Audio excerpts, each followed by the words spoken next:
welcome you all to Trek Wars.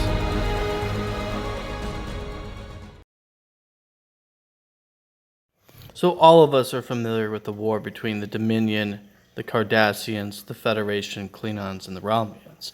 But not too many of us are aware of the circumstances of the Cardassaion Border Wars that took place before the Borg or even the Dominion. And that's what this video is going to be about.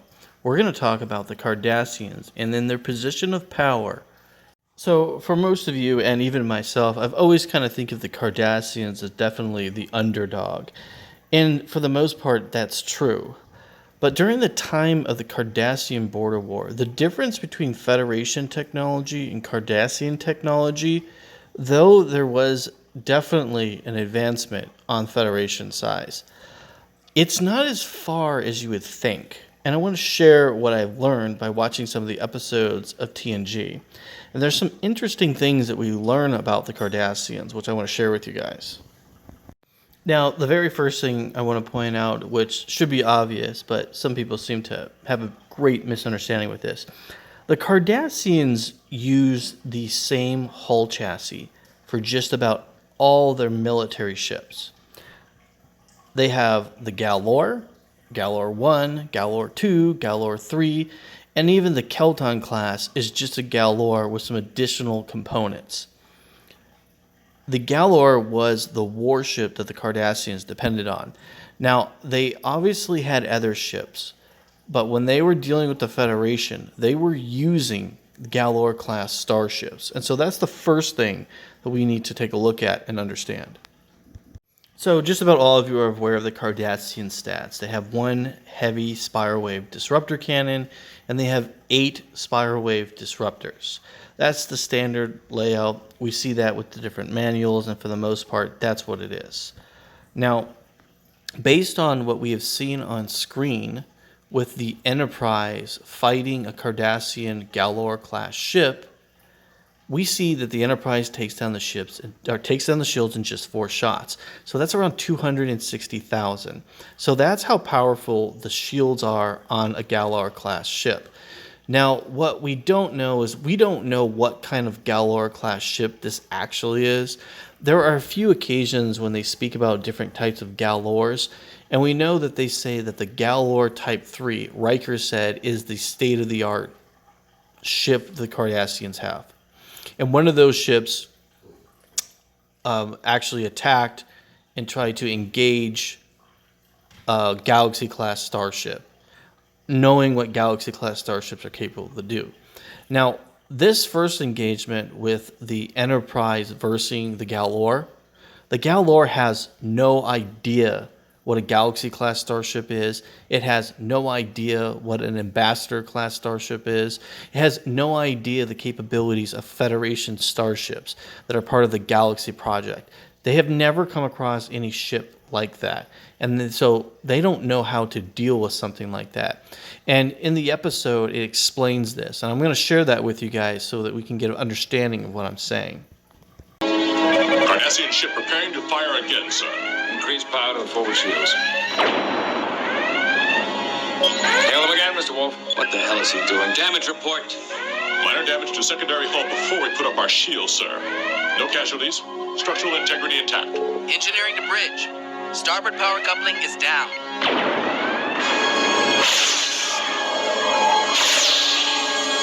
Evasive action. Delta sequence. Ready phases, Mr. Wolf. Delta evasion plan initiated. Limit targets to engines and shields.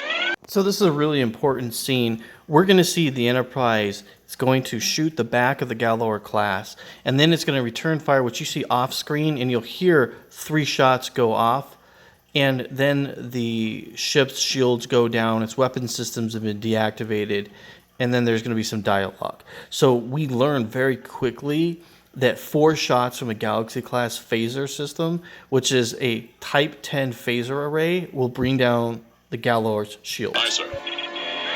Ready. Fire. Direct hit, sir. Moderate damage to their aft shield generators. Continue phaser fire. Multiple hits, sir. Power failure in their forward shields. The Cardassian ship is standing down, sir. Let's see if they'll answer our hail now, Mr. Wolf. All right, so I do have full breakdown videos about the Galor-Class, so we're going to keep it pretty generic. So the Galor-Class starships do not typically carry photon torpedo technology, and the reason they don't carry photon torpedo technology is because antimatter is something that is rare in that area of space. Cardassians do have torpedo technology. The torpedo technology is similar to that of Star Trek and Starfleet ships. It's just not as strong. Basically, if you watched one of the episodes, you'll see Galor Type 3s, which is state of the art. They attack a Bajoran like freighter that's like 60 years old, and they have to shoot a torpedo at it and then another torpedo at it. So you have two ships that are firing at it, and first off, they have to fire 2 photon torpedoes to destroy, like, basically an ancient frigate. So it tells you that the torpedo technology is not at par with the Federation as far as the actual explosive capabilities. And they're also using single shots, because why on earth would one ship and the other ship fire at this piece of junk Bajoran ship if they wasn't necessary? So now let's talk about some of the advantages that the Cardassians have. And so one of the advantages the Cardassian has is the Cardassians do have very powerful weapons. So the Cardassians do have a weapon that is called a spiral wave disruptor. And then they have something else called a spiral wave disruptor cannon. Spiral wave disruptor technology can actually fire further than standard Federation phasers. Now, they can't fire the same distance as a torpedo, but they can fire further than, say, a Type X phaser or a Type 9 or any other phaser that the Federation uses. So they have a range advantage for a short period of time. Now, as far as the actual weaponry goes, spiral wave disruptors are decent weapons, but they're not fantastic when it comes to actual energy output levels. Spiral wave disruptor cannon technology is incredibly powerful. It's so powerful that it's at the same level as a Federation Type 10 phaser. Now remember, during this time period, Type 10 phasers were one of the most powerful weapons that any of the major empires have. It was incredibly advanced and incredibly powerful. But there is a catch. Cardassians, yes, they can fire those weapons, but they can't fire them as much as a Federation starship can. So a Federation starship Type 10 phaser emitters can go off 14 times at its max. Cardassians are seen to do about 9. Now, later on in Deep Space Nine, we'll see a Romulan variant of the Kelton do it 12 times. But we only see that version do that. So I don't hold that to standard Cardassian tech. Standard Cardassian tech, high spiral wave disruptor cannons can only fire 9 times. So it's like 580,000 points of damage.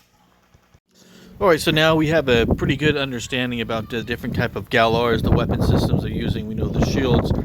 Let's talk a little bit about the Federation. The Federation starships are not using Type 10 phasers. I know that a lot of people think this, and this is a common thing that people say. But when you look at what took place during TNG, we'll see that that is not the case. And my argument for this is pretty simple. The USS Phoenix is a Galaxy-class starship, basically. A Nebula and a Galaxy are very similar. They're using Type 10 phasers. A Galor cannot take on a Nebula-class starship even with its shields down. It'll get blown away just because of the multi-shot torpedo factor. So we know that the Cardassians, they've never seen a Galaxy-class, they've never seen a Nebula, so ships of that caliber were never seen during the Border Wars. And we know that by the first interaction when we see the Cardassians and we learn about the Cardassian Border Wars. What else we learn about that is several captains, like Captain Picard, was in the Stargazer, and we know that other ships had engaged Cardassians and had to run from them and were outgunned. So that tells us that Federation starships that were fighting the Galors were fighting either at equal foot or slightly below the Galor. And that's really important to know. Destroyed, Captain.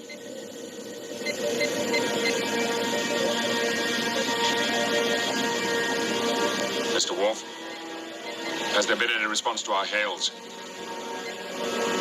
No, Captain.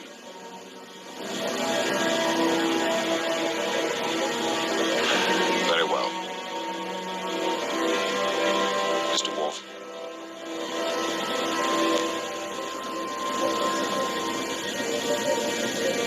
Relay the prefix codes of the Phoenix to the Cardassian warship. Sir, they will be able to dismantle its shields. The Phoenix will not have a chance. Cannot allow Maxwell to ambush that supply ship. Mr. Worf, now. Yes, Captain. All right, so it's really important that we notice that Captain Picard and Worf both think that this Nebula-class starship will be destroyed by a Cardassian Galor. Not only that, obviously the Cardassian captain who asks for the codes thinks this, and then the captain in charge of the ship that's going to attack the Nebula-class starship also thinks this. But that's not what's going to happen.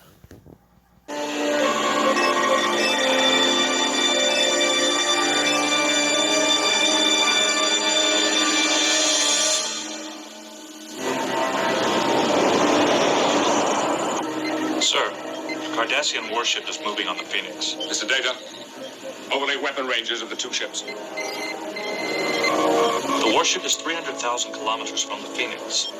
It is opening fire. The Phoenix has taken a direct hit. The Phoenix is beginning evasive maneuvers. It has positioned itself outside the weapons range of the opposing ship. The Phoenix has powered up both phasers and photon torpedoes. The Phoenix is firing photon torpedoes.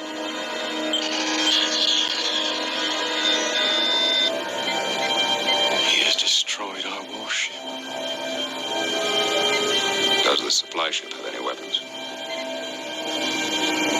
They're limited.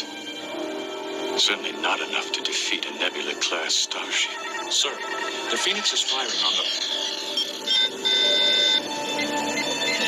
The warship carried a crew of 600. The supply ship, 50.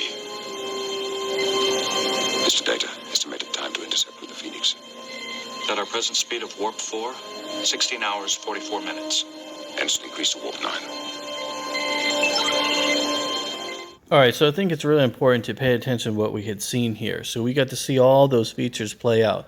So we got to see that the Nebula is able to wipe out the Galor with a full volley of its torpedoes. And we see that the Galor was able to attack the Nebula-class starship, and it wasn't in range of its phasers yet. But we also learned that the Nebula-class is far more maneuverable than a Cardassian ship. So not only was it in range of the spiral wave disruptor cannon, but as soon as it got in range of the spiral wave disruptor cannon, it was able to get out of range, and then put itself in a position where it was at torpedo range and out of the range of the Galor to fire. Now, a Galor could fire probably around 585,000 points of damage if it got a full barrage off. Now, we don't know, and we don't know how many shots actually hit it. And obviously wasn't enough to really do that much damage, so it may have been one or two before the ship was able to get out of range.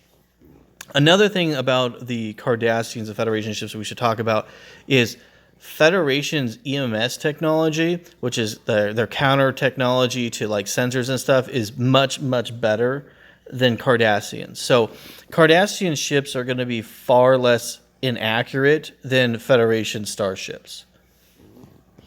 All right, so I created this aid to show you guys what I'm talking about. And so we're going to be using the Cheyenne, which is a ship that is 362 meters. It has 6 Type 9 phaser emitters and has 2 standard photon torpedoes, which are new generation. Has an attack value of 462,000, shields 580,000, a hull value of 346,153, has a full defense of 931,153. So I want to tell you what I had done with the hull value, which is different than I previously had shown, is I took the actual armor stats of the Galaxy-class ship. The way it's built, Galaxy-class starship's armor level is lower than would say like a Constitution or Miranda. I used that building perspective on these newer generation ships because they were not intended for war. And so those are the new formulas. They're more accurate based on the actual armor level. The shields I brought down from my original analysis because they are wrong and they were based on false information. And so I have different shield like levels that I have to go review, and I got to try to figure out what they would have had. All right, so we're going to take a look at the shield frequencies or power levels that we see that are canon. So 390,000 from the Miranda and the Constitution class starships. We see an Excelsior during the Dominion War with 585,000. We see the Intrepid of 1,430,000 and the Galaxy of 1,755,000. So those are the different shields that we know are canon that we've seen, and that's what we're going to be working with. So now we got to come up with a reason why these ships have the shields that I gave them. And here's the reasoning. So Miranda class shields are just too weak. That's just too old. Doesn't make a whole lot of sense. Now, the Excelsior in the Dominion War had been upgraded. So if it had been upgraded, its shields are 585,000. So I was thinking, well, you know what? Where did this shield come from if they didn't have it before? And then I realized, what about the Ambassador? So then I went through and I have one of the manuals, and I actually did the formula change, which I've done with the Constitutions, Mirandas, and then the old classic Kirk starships, right? So the Rift generation shields are 390,000. I actually have a formula where I was able to convert the old Excelsior shields to meet our formula, and it was 429,000. So it still wasn't as high as the 585, and that's when I realized, that's what I was missing. This is from the Ambassador. So those shields would have been the Ambassador class shields. Now the Ambassador is a pretty old ship by this time, but I think they would have been able to take this technology and then they made it mainstream. So 390,000, that was the standard. 429 was like the elite. Then they decided to come out with the Ambassador, and then now the Ambassador has got a new generation of shields, which is 585,000. Now that's going to become the standard, and now the next generation is the 1400 and the 1700 shields that we see in the Galaxies, and then in the future the Intrepid.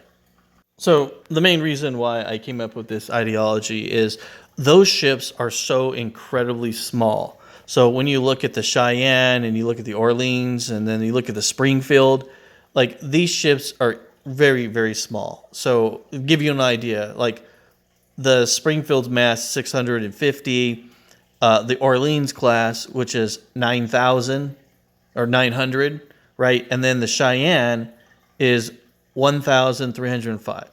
So you can see that those ships are not that big. I mean, literally, the Cheyenne is half the size of the Excelsior. And to give you an idea, those other ships, like let's just look at that whole 900, right? That would be equivalent to basically a Constellation or a Constitution ship. Both of those masses around 870,000. So that's a really powerful shield for a ship of that size. Okay, so I have made those adjustments, and the reason why I made those adjustments is I'm going to show you right here that the Cheyenne class, based on my old stats, is just absolutely going to rip apart a Galor without even giving it a thought.